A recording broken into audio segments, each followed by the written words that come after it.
Um, my name is Refael, and I really wanted to, again, I have the pleasure of being over here for the second year in a row opener, so we'll start with something light, not too much code.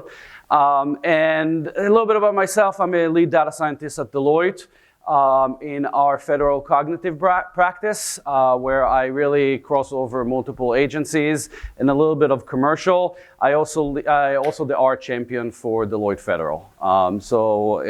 Everybody around agencies and the work that we do around R, I'm involved to a degree. What I really wanted to talk about today is, in a way, a continuation of last year. So if last year the conversation was really around the components in order to develop a solution, the different Lego pieces when you try to develop a solution. And a solution to me is not I developed a graph or I developed an analysis, but rather something end-to-end scale that a client, those are the people I'm working with, can really utilize to make decisions. That's really what this is about. So I wanted to take it one level lower to a more practical aspect. I'm a practitioner. Everything that I work on, R&D or whatever, has to have a business sense to it. Otherwise, I'm not getting paid. So in that regard, I wanted to talk about how you can utilize essentially Google and cloud to really get some additional data, additional information in order to support the data that you already have or the decision that you already have in order to develop a solution. And we'll go through 4 practical use cases. And this is not a discussion about cloud or APIs. Mark is going to talk about this later today. But this is more of okay, you can Google how to do that, but what do I need to Google? And not just Google Stack Overflow. So this is really about the third bullet point over here, really about the data inputs to your model.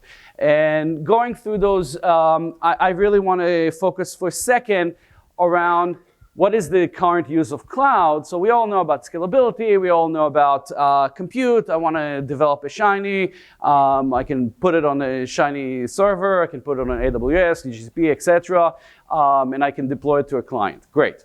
But really where we are seeing a lot of work right now happening is really on the fourth aspect, which is really I have an on-demand capability that I can deploy, and this is really a modeling capability. This is somebody already did some of the legwork for you. So how do you use that in order to make your life a little easier and really allowing you to get some insight from that one? So I'm going to spend the next roughly 4 minutes on each use case and really give you an idea of what's happening in the marketplace and how we're utilizing R in order to achieve all of that. We'll really start with one of our biggest work right now in the state of Kentucky, and politics aside. Really there's an effort around trying to support a individual, low income, individual who needs social help. How do we support individuals like that in providing them with social services? Now, there's a very famous Kaiser research saying most people, and I challenge all of you, most people don't even know what social services are available to them, especially on the lower end of the spectrum. If something happened, you don't even know what it'll look. And a lot of people, especially in the older population, don't even know how to Google that kind of stuff. So how do we nudge individuals in order to get what they need? So we worked on a website that sits on Salesforce that actually allowing people to search for that one. We'll get to the second, how do we use Google? It provides individual, again, in the foster system, veterans, etc., to start looking for resources that might be available to them. So you can really start from here, and then you get to the point where you actually can connect to a resource. And these are the type of resources that are available, Dress for Success or that kind of resources. Now, how do you know what to look? Yes, you can do a search, but there's a better way to do this. So one of the things that we're working on is really around providing individuals with a suggestion, a nudge in the right direction. So we want individuals that don't know about something, hey, by the way, there's also this that you should consider based on your information, based on what I know about you. And I know about this about you from multiple sources, and I can have that really aggregated, and you can get into clustering analysis and all that stuff. But really what's cool about this is that I can, like Amazon, provide you with some related resources. I can provide you with complementary resources. Now, how do I know what to give you?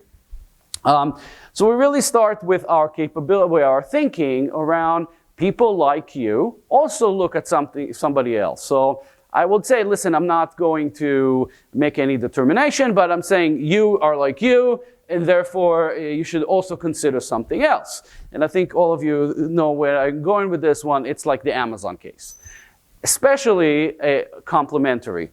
And complementary, people like you really should be considering the other things. And this is more of a knowledge-based approach. So where do we get into the Google and R in all of this?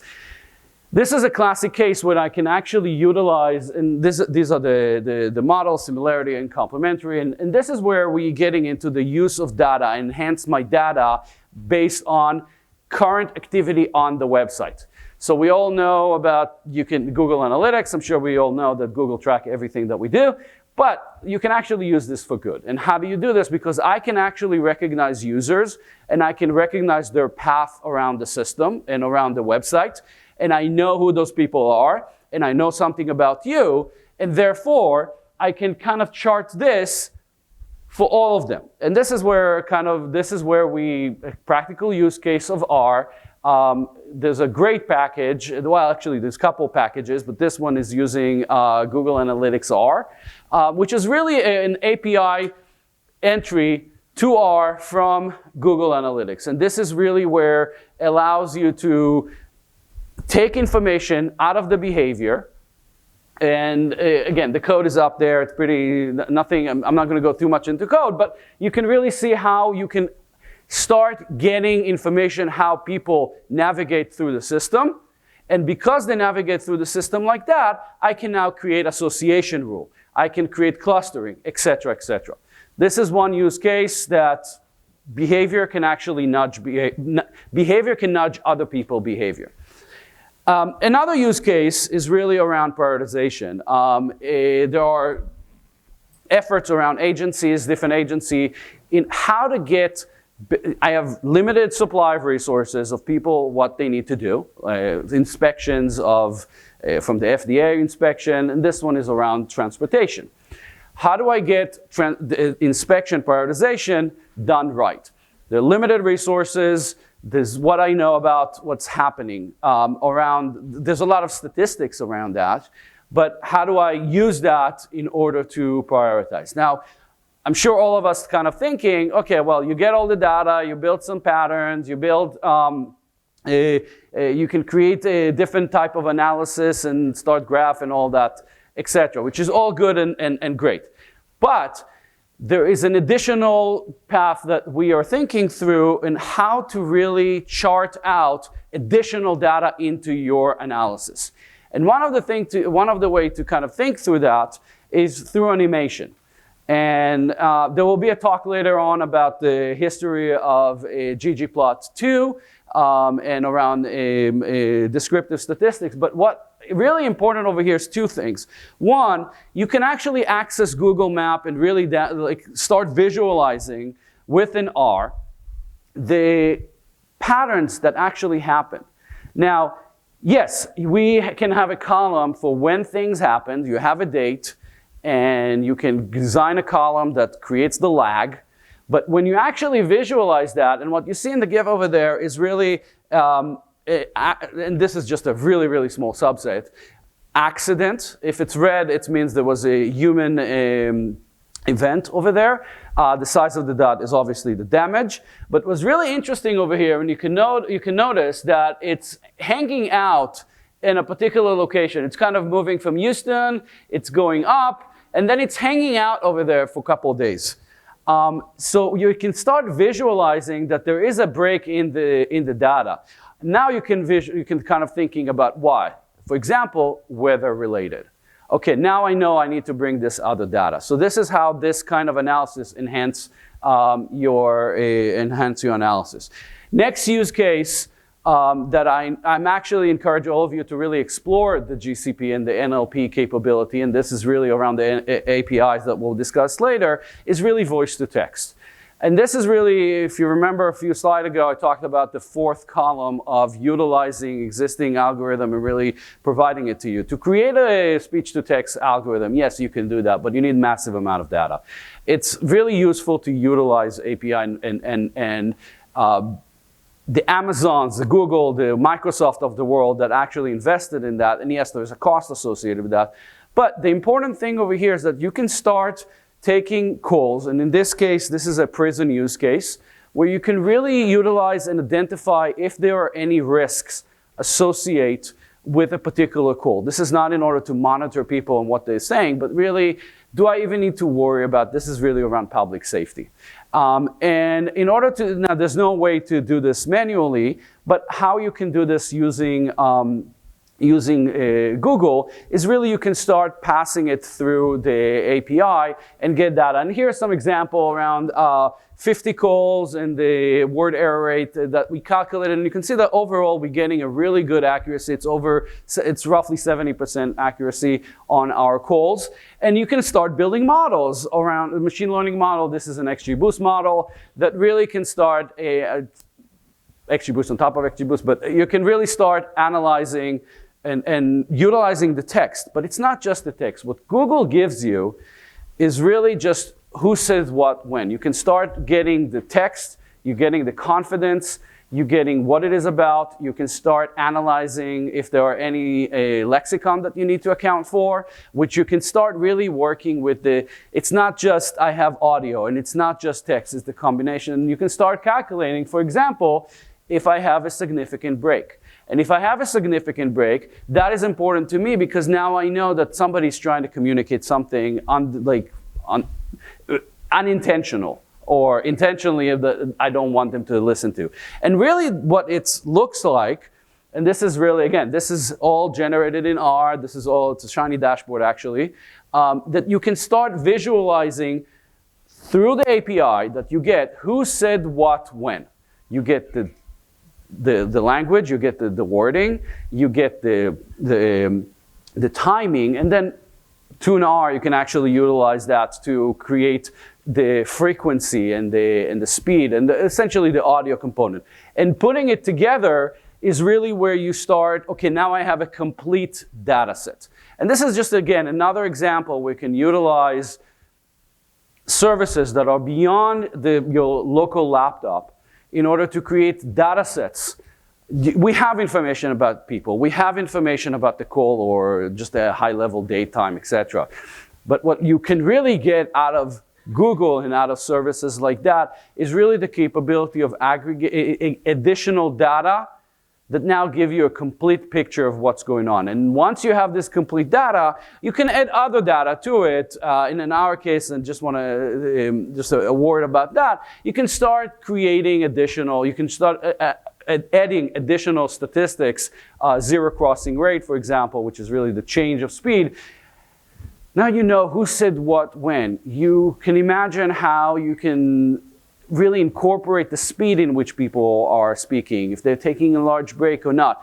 Only then when you have this entire data set together, you can start, that's where the machine learning, that's where the data set's really applicable to where you can use that. And again, this is really a great use case of, I'm not going to develop a model that I know that, I mean, yes, I can develop my own speech-to-text model. We actually did that. We got a really nice results, but nothing like the Googles of the world. And then you can start thinking about security, etc., but that's a different discussion. And I want to finalize this with a really interesting use case that we built for a banking institution, and there will be a later on discussion in the business school and the whole hour of this. But How do you take a process which has variation within the process? You have documents like the one on the left, which is an audit report. How do you take that and really automate that? So we all, heard about robotics and natural language processing, but there are aspects of it that you need to solve that God is in the details, right?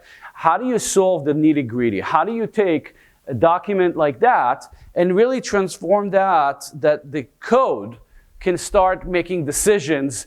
Does it have what I'm looking for? Was the report state that the auditors comply with a particular standards, that the numbers matches what I have on my own ledger, et cetera, et cetera. So these are a lot of like nitty-gritty, essentially automating the boring stuff that individuals are doing right now, but theoretically you can test for them.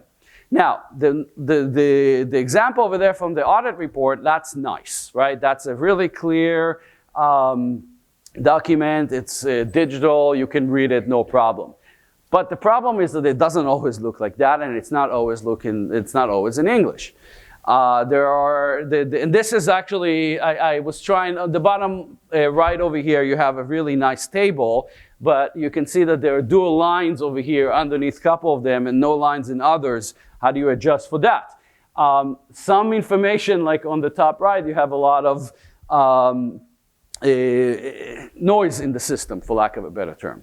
The one on the top left is almost unreadable.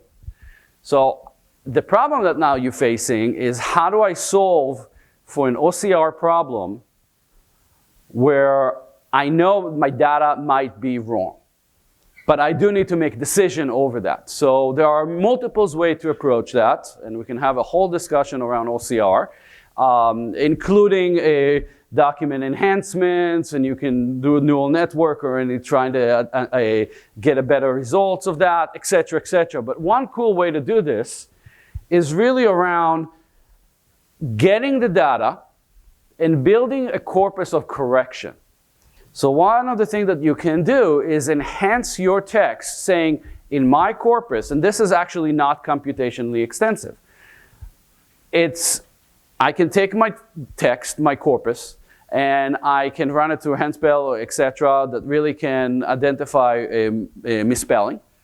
And then what you can do is you can scrape Google. Now, this is an example of the front end. There is an API for this as well, but I really wanted to show a piece over here from our crawl package over there, where you can really start doing it in the front end. And this is just as an example that you can spell DCR conference wrong. And using this type of code, which is essentially taking what Google says that I'm actually looking for something, and scraping the website, identifying within the string, and then it's turning into a string manipulation. What's nice about this is that you can do this in multiple languages and really create the corpus correction for your data, that then you don't have to process every document through neural networks and all kinds of fancy schmancy thing that takes compute and takes time. To correct a C to an E and vice versa in a particular wording, if you know that this is a common issue in your data set, you can create that, and really this will take a second. This is kind of like a workaround, but this is where Google is really powerful. And you can see at the bottom right, there are some examples over here where this is a common in our corpus, common issues, and the correction that really took place. And we know that this is in our corpus, this is not a right word, but we know that what's the right word now is. Now, on a few of them, yeah, you don't want to do that. But if you have thousands of those, that's when it becomes valuable. So those are just multiple cases, now you know what to Google, of utilizing external sources, and Google in particular, to make your data sets more complete to make decisions. Thank you.